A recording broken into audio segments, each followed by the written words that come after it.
Assalamualaikum warahmatullahi wabarakatuh. Nama saya Ika Syafitri dari kelas PAI 1 semester 5. Di sini saya akan menjelaskan bagaimana menganalisis Quran Surah Al-Isra ayat 23 dan 24, Quran Surah Al-Luqman ayat 13 sampai 17, tentang sikap kepada kedua orang tua, dan hadis riwayat Muslim dari Abu Hurairah tentang berbakti kepada kedua orang tua. Baiklah, langsung saja.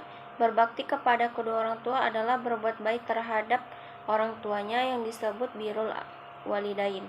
Birrul walidain ini yaitu memberi kebaikan atau berhikmat kepada keduanya serta mentaati perintahnya, kecuali yang maksiat, dan mendoakannya apabila keduanya telah wafat.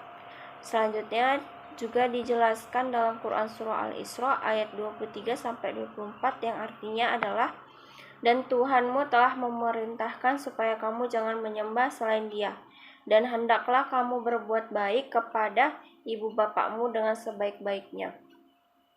Jika salah seorang di antara keduanya atau kedua-duanya sampai berumur lanjut, maka dalam pemeliharaanmu, maka sekali-sekalinya janganlah kamu mengatakan kepada mereka perkataan janganlah kamu membentak mereka, dan ucapkanlah kepada mereka perkataan yang mulia. Quran Surah Al-Isra ayat 23 sampai 24. Dalam surat ini sudah sangat dijelaskan bahwa Allah menerangkan berbakti kepada orang tua merupakan kewajiban bagi setiap muslim setelah tauhid.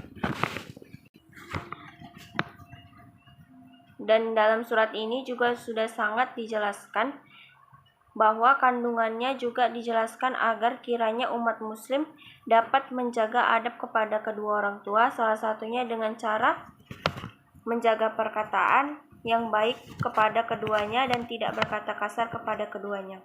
Baiklah, selanjutnya juga dijelaskan dalam Quran Surah Al-Luqman ayat 13 sampai 17 yang artinya adalah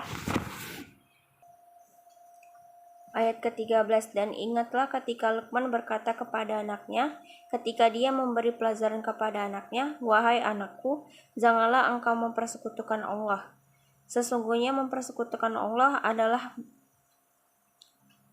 hal yang benar-benar kezaliman yang besar. Selanjutnya ayat ke-14 adalah, dan kami perintahkan kepada manusia agar berbuat baik kepada kedua orang tuanya. Ibunya telah mengandungnya dalam keadaan lemah dan bertambah-tambah, dan menyapihnya dalam usia 2 tahun. Bersyukurlah kepadaku dan kepada kedua orang tuamu, hanya kepada aku kembalimu.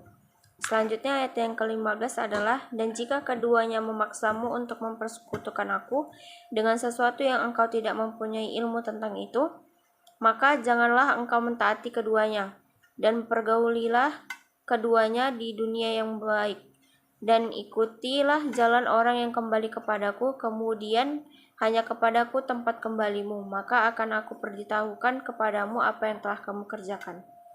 Selanjutnya ayat yang ke-16 yaitu Luqman berkata, wahai anakku, sungguh jika ada sesuatu perbuatan seberat biji sawit dan berada dalam batu atau di langit atau bumi, niscaya Allah akan memberinya balasan, sesungguhnya Allah Maha halus dan Maha teliti. Selanjutnya yang ayat ke-17 yaitu, wahai anakku, laksanakanlah sholat dan serulah manusia berbuat yang makruf, dan cegahlah mereka dari mungkar, dan bersabarlah terhadap apa yang menimpamu, sesungguhnya yang demikian itu termasuk perkara yang penting. Baiklah, dan di dalam Quran Surah Al-Luqman ini sudah sangat jelas pesan Luqman kepada anaknya, yaitu 1. Memerintahkan kepada anaknya untuk tidak menyekutukan Allah Subhanahu wa Ta'ala. 2. Memerintahkan kepada anaknya untuk berbakti kepada kedua orang tua. 3. Memerintahkan kepada anaknya untuk tidak mengikuti kedua orang tua jika memerintahkan untuk menyekutukan Allah. Dan yang keempat, memerintahkan anaknya untuk mendirikan sholat. Yang kelima, memerintahkan anaknya untuk amar ma'ruf nahi mungkar. Dan keenam, dan Allah akan membalas semua perbuatan manusia walau hanya sebiji sawit. Selanjutnya juga dijelaskan dalam hadis tentang berbakti kepada orang tua dan keridhaan Allah Subhanahu wa Ta'ala. Nabi Shallallahu alaihi wasallam bersabda bahwa ridho Tuhan itu di dalam ridhonya orang tua, dan ketidakridhoan Allah itu di dalam ketidakridhoan orang tua juga. Hadis riwayat Al-Hakim dan At-Tirmizi. Maka dari itu, apapun yang terjadi, kegiatan yang kita lakukan, maka sebaiknya kita berbicara kepada orang tua agar mendapatkan ridhonya dalam setiap langkah kita. Baiklah, selanjutnya kesimpulan yang dapat saya ambil dalam materi ini adalah berbaktilah kepada kedua orang tua agar hidupmu bahagia. Dan ingatlah, ridhonya Allah adalah ridhonya ibu bapakmu dan kedua orang tuamu.